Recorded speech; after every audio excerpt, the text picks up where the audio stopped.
gbogbo àwọn tí wọ́n bá ní ìtọ̀ ṣúgà ẹ sọ fún wọn pé kí wọ́n yẹra fún àwọn nǹkan tí mo fẹ́ dárúkọ yìí. Èyí tó jẹ́ àkọ́kọ́ ńbẹ̀ òun ni máńgòrò.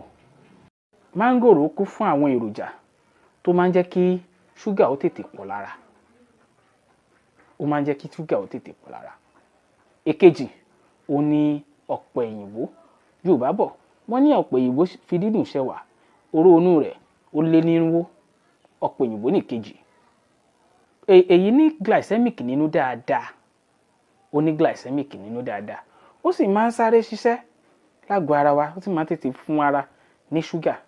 Àgàgà tá a bá wá jẹ́ ní ọ̀pọ̀ yanturu tàbí tá a ti fún lómi, tá a ti gbé sínú machine tá a lọ̀, tá a wá ṣe omi rẹ̀, tá a wá sọ pé òun la fẹ́ máa mu. Ó máa jẹ́ kí ṣúgà ó tètè pọ̀ lára dáadáa. Ó máa ń fún ara ní ṣúgà dáadáa torí pé glucose ló máa lọ fún wa. Ìyẹn dẹ̀kẹ̀rẹ́ ṣúgà ni. Ó ti yé. Èyí tó jẹ́ ẹlẹ́ẹ̀kẹta ó ní watermelon. Èyí tí a lè pè ní gẹ́gẹ́ bí bàrà olómi dúdùn. Bàrà olómi dúdùn la lè pè watermelon. Ìyẹn náà ní glycemic nínú. Lóòótọ́ kálórì rẹ̀ kéré.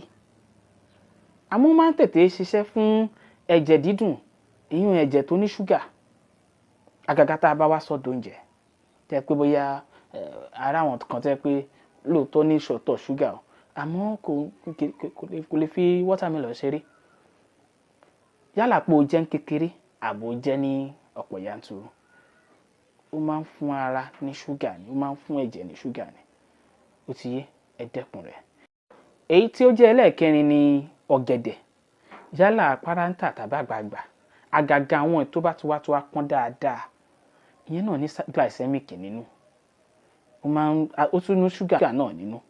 Ó tún máa ń tètè ń ṣiṣẹ́ fún kí ṣúgà ó tètè pọ̀, kó tún pọ̀ lára dáadáa.